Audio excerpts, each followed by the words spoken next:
ये कहानी है सुमन और गोविंद की, जो आपस में बहुत प्यार करते थे। एक दिन सुमन गोविंद से कहती है, गोविंद, हमारे घर वाले शादी के लिए कभी भी नहीं मानने वाले हैं, तो आगे तुम क्या सोचे हो?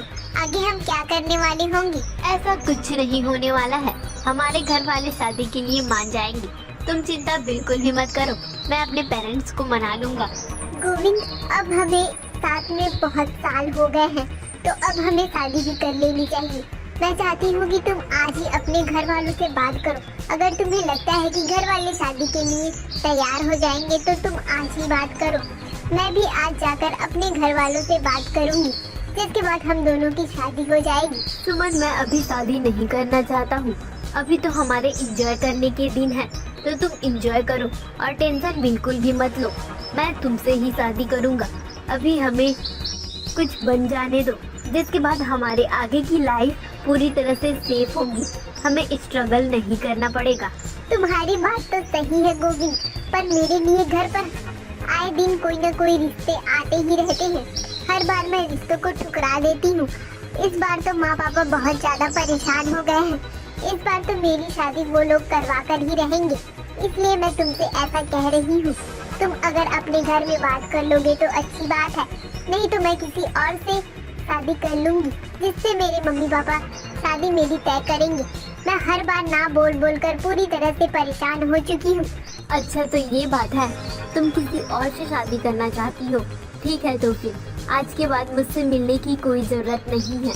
तुम जाओ, जिससे तुम्हारे मम्मी पापा शादी तय कर रहे हैं उसके साथ शादी कर लो। अब मैं तुम्हें पूरी तरह से भुला देने वाला हूँ और तुम भी मुझे भूल जाना। तुम्हारी जो मर्जी तुम करो। Bye bye. ऐसा कहते हुए गोविंद वहाँ से चला जाता है। इस बार नहीं गोविंद, तुमने जो मेरी बहन के साथ किया वैसा मैं खुद के साथ होने नहीं दूंगी। मैं तुम्हें पूरी तरह से बर्बाद कर कर ही रहूंगी, चाहे इसके लिए मुझे कुछ भी क्यों ना करना पड़े। मैं बुरे से बुरे हद तक जाने के लिए भी तैयार हूँ, पर मैं तुम्हें सबक तो सिखा कर ही रहूंगी। ऐसा कहते हुए सुमन उड़कर अपने घर पर चली जाती है। घर पर जाकर सुमन कुछ सोचने लग जाती है और सोचते हुए ही वो सो जाती है। कुछ देर बाद सुबह हो जाती है, जिसके बाद सुमन तैयार होकर कॉलेज के लिए निकल जाती है। कॉलेज में पहुंचकर सुमन अपना पूरा ध्यान पढ़ाई पर लगा देती है। इसी तरह कुछ दिन बीत जाते हैं। सुमन को अब धीरे धीरे गोविंद से लगाव खत्म हो चुका था। वहीं दूसरी तरफ गोविंद भी सुमन को पूरी तरह से भूल चुका था। अब सुमन को उसकी क्लास के एक लड़के सुरेंद्र के साथ प्यार हो जाता है और वो सुरेंद्र के साथ ही अपनी लाइफ बिताने की सोचने लगती है। सुरेंद्र भी सुमन को बहुत पसंद कर रहा होता है। दोनों में इजहार हो जाता है, जिसके बाद दोनों मिलना जुलना और बातें करना शुरू कर देते हैं, जिससे उन दोनों में लगाव और भी ज्यादा बढ़ जाता है। एक दिन सुरेंद्र सुमन से कहता है, सुमन, अब हमें साथ में बहुत टाइम हो चुका है। अब हमें शादी कर लेनी चाहिए। तुम आज ही जाकर अपने घर वालों से बात करो और मैं भी अपने घर वालों से बात करूंगा, जिसके बाद हम दोनों शादी कर लेंगे और हमेशा एक दूसरे के साथ रहेंगे। सुरेंद्र की बात सुनकर सुमन कहती है, ये तुम क्या बोल रहे हो? शादी? मैं तुमसे शादी क्यों करूंगी? हाँ, मैं तुमसे प्यार जरूर करती हूँ, पर मैं तुमसे शादी का तो अभी तक सोची भी नहीं हूँ। मैं शादी नहीं करना चाहती तुमसे। तो इतने दिन तक तुम मेरे साथ क्यों हो? तुम अगर मुझसे शादी ही नहीं करना चाहती तो क्या इतने दिन तक का प्यार नाटक था? नाटक नहीं था। मैं बोल तो रही हूँ तुमसे, मैं प्यार करती हूँ तुमसे, पर मैं शादी नहीं करना चाहती तुमसे।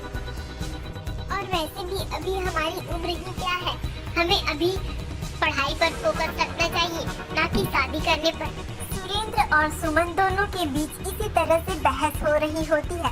तभी वहाँ से सुमन गुस्से में चली जाती है। सुमन के जाने के बाद सुरेंद्र भी वहाँ से चला जाता है। सुरेंद्र अपने घर पर पहुंचकर फूट फूट कर रोने लगता है और सुमन को बहुत याद कर रहा होता है। सुमन के साथ बिताए हुए लम्हे सुरेंद्र को याद आ रहे होते हैं। फूट फूट कर रोने लग जाता है। इसी तरह कुछ दिन बीत जाते हैं। सुरेंद्र तो अब खाना पीना ही पूरी तरह से छोड़ चुका था और कॉलेज में भी नहीं आया करता था। इधर सुमन सुरेंद्र को कॉलेज में न देखकर अचरज में पड़ जाती है। तभी सुमन की फ्रेंड आकर सुमन को बताती है, सुमन सुमन तुम्हें पता है सुरेंद्र की तबीयत बहुत खराब हो चुकी है और पता नहीं क्या हुआ है उसके साथ कि उसने खाना पीना भी छोड़ दिया है। मैं कल ही उससे मिलने गई थी, रो रो कर बुरा हाल हो चुका है। मैंने पूछा पर उसने कुछ नहीं बताया मुझे। तुम्हारा तो बहुत अच्छा फ्रेंड है, तुम जाकर एक बार उससे बात जरूर कर लेना। उसने तो खाना पीना बिल्कुल ही छोड़ चुका है। इसी तरह से चलता रहा तो वो 1-2 दिन में ही इस दुनिया से ही टपक जाने वाला है। शालिनी की बात सुनकर सुमन अचरज में पड़ जाती है और उसी वक्त क्लास खत्म हो जाने के बाद सुरेंद्र के घर के लिए निकल जाती है, जहां वो दरवाजे से ना आकर खिड़की से सीधे सुरेंद्र के पास आती है और सुरेंद्र से कहती है, सुरेंद्र मैं तुम्हारा ऐसा ही हाल देखना चाहती थी पर अब नहीं। मैं नहीं चाहती कि जो मेरी बहन के साथ हुआ वो तुम्हारे साथ भी हो। अब मैं जो कह रही हूँ तुम ध्यान से सुनो। ये उस समय की बात है जब मैं और मेरी बहन बहुत ही प्यार से रहा करते थे। मेरी बहन थी एक जिसका नाम था संजना, जो कि अब इस दुनिया में नहीं है। जिसके इस दुनिया में नहीं होने का कारण है तुम्हारा भाई गोविंद। गोविंद कॉलेज के दिनों से संजना से प्यार करता था और संजना भी गोविंद से बहुत प्यार करती थी। संजना को ऐसा लगता था कि गोविंद उसका साथ हमेशा जिंदगी भर देगा, पर गोविंद बीच रास्ते में संजना को धोखा दे देता है, जिसकी वजह से संजना डिप्रेशन में चली जाती है और इसी तरह बिना खाए पिए घुट घुट कर जीकर मर जाती है। गोविंद ने ऐसा मेरे साथ भी किया, मुझे भी धोखा दिया। जब शादी की बात आती है तो गोविंद पलट जाता है। गोविंद को सबक सिखाने के लिए ही मैं ऐसा तुम्हारे साथ प्यार का नाटक कर रही थी। इससे पहले मैंने गोविंद के साथ भी प्यार का नाटक किया, पर उसने वैसा ही किया मेरे साथ जैसा उसने संजना के साथ किया था। जिसके बाद मैंने तुम्हारे साथ प्यार का नाटक किया, पर प्यार का नाटक करते करते मुझे तुमसे सचमुच प्यार हो गया है और तुम गोविंद से काफी ज्यादा अच्छे भी हो। पर मैं तुम्हारे भाई गोविंद को सबक सिखाना चाहती थी, जिसके लिए ही मैंने तुम्हें शादी के लिए मना कर दिया था, क्योंकि मैं अपनी बहन संजना का बदला तुमसे लेना चाहती थी और तुम्हारे भाई को सबक सिखाना चाहती थी। पर अब मुझे ऐसा कुछ नहीं करना है। तुम खाओ पियो और अच्छी तरह से रहो। मैं तुमसे प्यार करती हूँ और मैं तुमसे शादी भी करूँगी। सुमन की बात सुनकर गोविंद कहता है, मुझे माफ कर दो सुमन, मैं तो बिल्कुल भी इस बात से अनजान था कि मेरे भाई ने तुम्हारे और तुम्हारी बहन के साथ ऐसा किया है। वो अभी एक और लड़की की जिंदगी इसी तरह से बर्बाद करने वाला है। अगर उसे सबक नहीं सिखाया गया तो वो हमेशा ऐसा ही करेगा। मेरे पास एक बहुत अच्छा आइडिया है गोविंद को सबक सिखाने का। दोनों पति पत्नी अपने छोटे से घोंसले में बहुत खुशी का जीवन बिता रहे थे। वो दोनों एक दूसरे से बहुत प्यार करते थे। उन दिनों उनके यहाँ अंडे होने वाले थे। दोनों पति पत्नी ही बहुत खुश थे। फिर एक दिन जंगल में बरसात शुरू हो जाती है।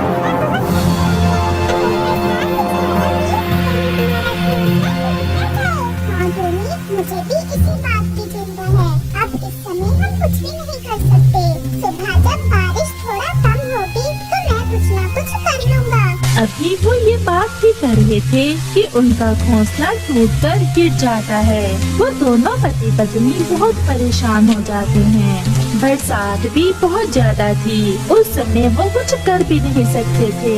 सारी रात वो ऐसे बिना घोंसले के ही बारिश में भीग कर गुजारते हैं। अगली सुबह तक बरसात भी थम चुकी। टोनी, तुम यहीं बैठो, मैं अभी सूखी लकड़ियाँ और सूखी घास लेकर आता हूँ और फिर घोंसले को मरम्मत करने का काम शुरू करता हूँ। लेकिन आप ये सब अकेले कैसे करेंगे? मैं भी आपके साथ चलती हूँ। नहीं, मैं तुम्हें नहीं लेकर जाऊँगा। अब हमारे अंडे आने में बहुत कम समय है और ज्यादा काम करना तुम्हारे सेहत के लिए ठीक नहीं होगा। मैं सब कर लूँगा, बस तुम मेरे पास बैठी रहना। फिर टूटना चला जाता है। वो कुछ सूखी लकड़ियाँ और सूखा घास ले आता है और आकर अपने टूटे हुए घोंसले को मरम्मत कर लेता है। फिर उस रात टूनी के अंडे भी हो जाते हैं। टूनी और टुनटुना दोनों ही बहुत खुश थे। अगले दिन वो पूरे जंगल में मिठाई बांटते हैं। अब कुछ ही दिनों बाद हमारे घोंसले में रौनक लग जाएगी। हाँ, लेकिन टूनी कहीं फिर से बरसात शुरू न हो जाए। हर साल इन दिनों जब भी बरसात होती है तो वो कई रोज तक चलती है। अगर इस बार भी ऐसा ही हुआ तो कहीं हमारे अंडों को कोई नुकसान ही न हो जाए। हमारा घोंसला तो बरसात बर्दाश्त नहीं कर सकता। फिर हम अपने अंडों को लेकर कहाँ जाएंगे? और फिर अगले दिन बादल फिर से आ जाते हैं और कुछ ही देर में बरसात हो जाती है। और इस बार तो बरसात इतनी तेज थी कि पहले कभी ऐसी बरसात नहीं हुई थी। टूनी, हम इतनी तेज बरसात में ज्यादा देर नहीं बैठ सकते। वो देखो सामने बड़े पेड़ के तने में काफी बड़ा सुराख है। बहुत सारे पक्षी उस सुराख के अंदर चले गए हैं। हमें भी चले जाना चाहिए। लेकिन मैं अपने अंडों को छोड़कर कहीं नहीं जाऊंगी। आपने जाना है तो चले जाएं। मैं तो अपने अंडों के ऊपर ही बैठी रहूंगी। फिर टुनटुना भी कुछ देर तो अपनी पत्नी के पास बैठा रहता है, लेकिन जब बरसात के कारण उसकी तबीयत ज्यादा खराब होने लगती है तो वो उठकर उस बड़े पेड़ के सुराख में चला जाता है। थोड़ी देर बाद जब टुनटुना फिर से अपनी पत्नी को देखने आता है तो उसकी पत्नी तो घोंसले में बेहोश पड़ी हुई थी। वो अपनी पत्नी को उठाकर बड़े पेड़ के सुराख में ले आता है।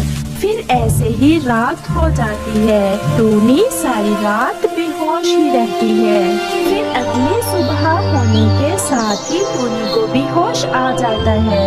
बरसात भी रुक जाती है। वो जल्दी से उस पेड़ के सुराख से बाहर आती है। बरसात के कारण सभी पक्षियों के घोंसले नीचे जमीन पर गिरे पड़े थे। टूनी और टुनटुना का घोंसला भी नीचे गिरा पड़ा था और उनके दोनों अंडे टूटे पड़े थे।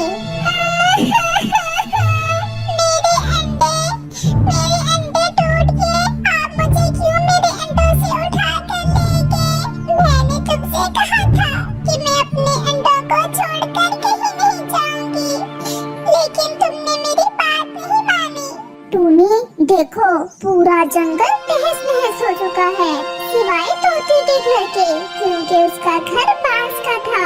तो क्या बांस का घर नहीं टूटता बरसात में? बांस का घर बहुत मजबूत होता है, उस पर बरसात का कोई असर नहीं होता।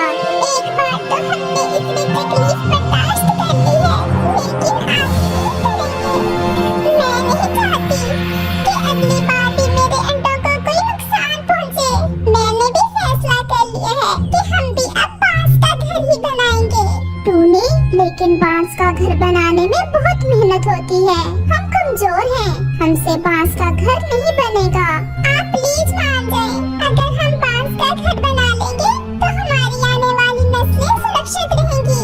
आप घबराएं ना, मैं आपका पूरा पूरा साथ दूंगी। फिर टुनटुना भी मान जाता है और वो दोनों बांस का घर बनाना शुरू करते हैं। वो दूर दूर से बांस ढूंढ कर लाते हैं और घर बनाने का काम शुरू करते हैं। कौवा जो भी पास में ही रहता था उन्हें बांस का घर बनाते देख उनके पास आता है।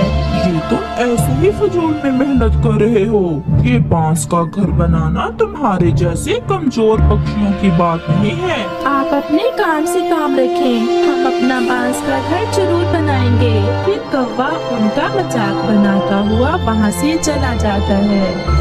टूनी और टुनटुना दिन रात काम करते हैं और आखिर 2 महीने के बाद उनका बांस का घर तैयार हो जाता है। सारे पक्षी ही टूनी और टुनटुना का बांस का घर देखने आते हैं, जो कि बहुत सुंदर दिख रहा था। कौवा भी चिड़िया के घर को देखकर बहुत शर्मिंदा होता है।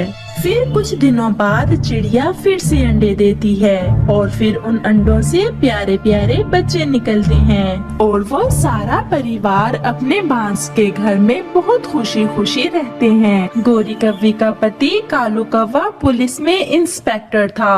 वो अपने काम में बिल्कुल भी ईमानदार नहीं था। हर किसी से रिश्वत लेता, रिश्वत लेकर बेगुनाहों को सजा देता और गुनहगारों को रिश्वत लेकर छोड़ देता। यही वजह थी कि वो बहुत अमीर थे। उनके घर में रुपए पैसे की रेल पेल थी। घर में हर काम करने के लिए नौकर चाकर मौजूद थे और उसकी पत्नी गोरी कव्वी अपनी दौलत पर बहुत गर्व करती थी। गोरी कव्वी के घर के साथ ही रानो चिड़िया का घर था। रानो का पति सरकारी मुलाजमत करता था। वो एक कॉलेज में लेक्चरर था, लेकिन वो अपने पेशे के साथ बहुत ईमानदारी करता था और कभी भी किसी से 1 रुपए भी रिश्वत का ना लेता था। रानो, मुझे तो इस बात की समझ नहीं आती, ये अमीर पक्षी ऐसा क्यों करते हैं? बच्चे तो उनके ठीक से पढ़ते नहीं हैं और जब पेपर्स के दिन करीब होते हैं तो आ जाते हैं रिश्वत लेकर कि हमारे बच्चों के नंबर ज्यादा लगा देना। लेकिन मैं तो पहले ही सबसे साफ साफ कह देता हूँ कि मैं ऐसा बिल्कुल नहीं करूँगा। रानो, इससे तो वो गरीब बच्चे जो सारा साल दिल लगाकर मेहनत से पढ़ते हैं उनका भी हक मारा जाता है। ये अमीर पक्षी फिर अपने बच्चों को स्कूल कॉलेज में ही क्यों भेजते हैं? पैसे ही डिग्री खरीद कर दे दिया करें।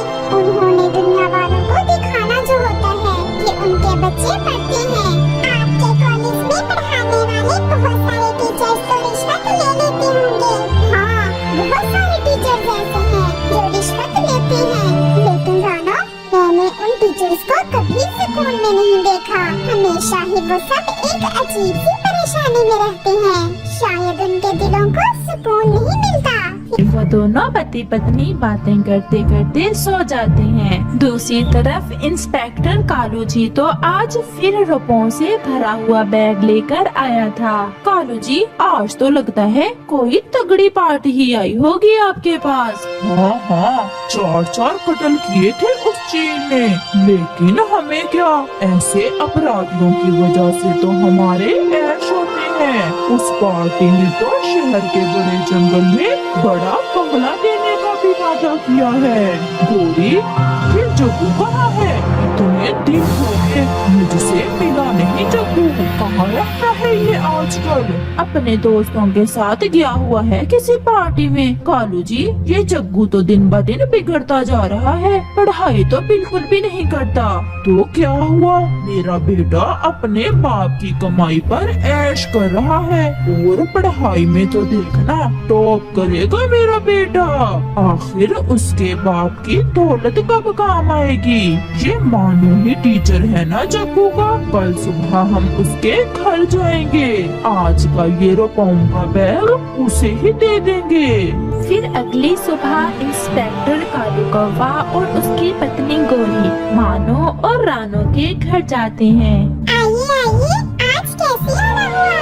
अब तो हम एक दूसरे की शक्लें देखने को भी तरस गए हैं। पहले कैसे हम साथ में वक्त गुजारा करते थे। रानो, तुम्हें तो पता है अब तुम्हारे कालू भैया एक आम पुलिस इंस्पेक्टर नहीं है। इनका मेल जोल बहुत बड़े बड़े पक्षियों के साथ है। हमारी तो दावतें ही खत्म नहीं होती, कभी मंत्री जी के यहाँ तो कभी किसी बड़े बिजनेसमैन के यहाँ। आज भी हम तुम्हारे पास एक बहुत जरूरी काम से आए हैं। फिर कालू जी रुपयों का भरा हुआ बैग खोलते हैं। रानो, तुम्हें तो पता है अब तुम्हारे कालू भैया एक आम पुलिस इंस्पेक्टर नहीं है। इनका मेल जोल बहुत बड़े बड़े पक्षियों के साथ है। हमारी तो दावतें ही खत्म नहीं होती, कभी मंत्री जी के यहाँ तो कभी किसी बड़े बिजनेसमैन के यहाँ। आज भी हम तुम्हारे पास एक बहुत जरूरी काम से आए हैं। फिर कालू जी रुपयों का भरा हुआ बैग खोलते हैं।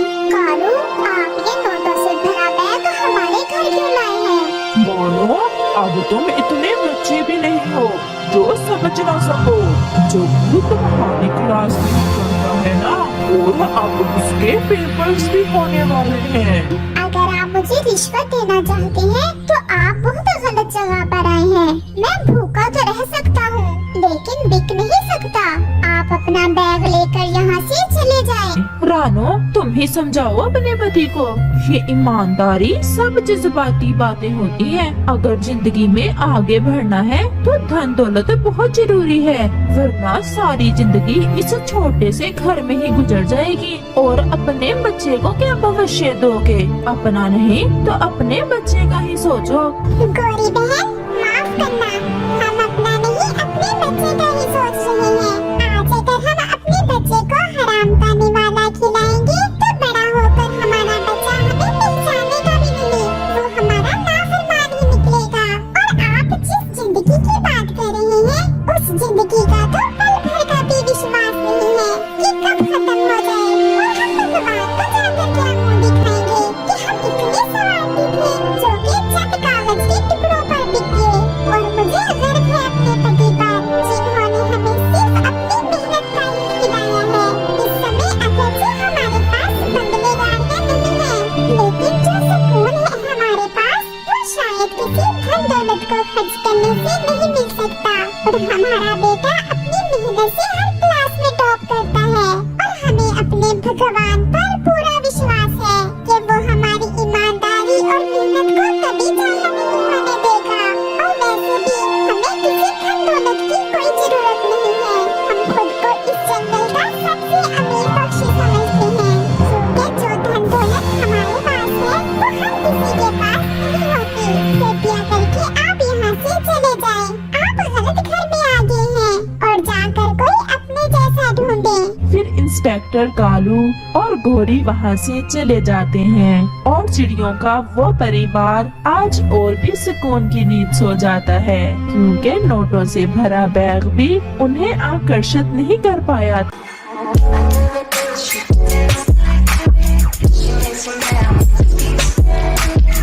Como se llama?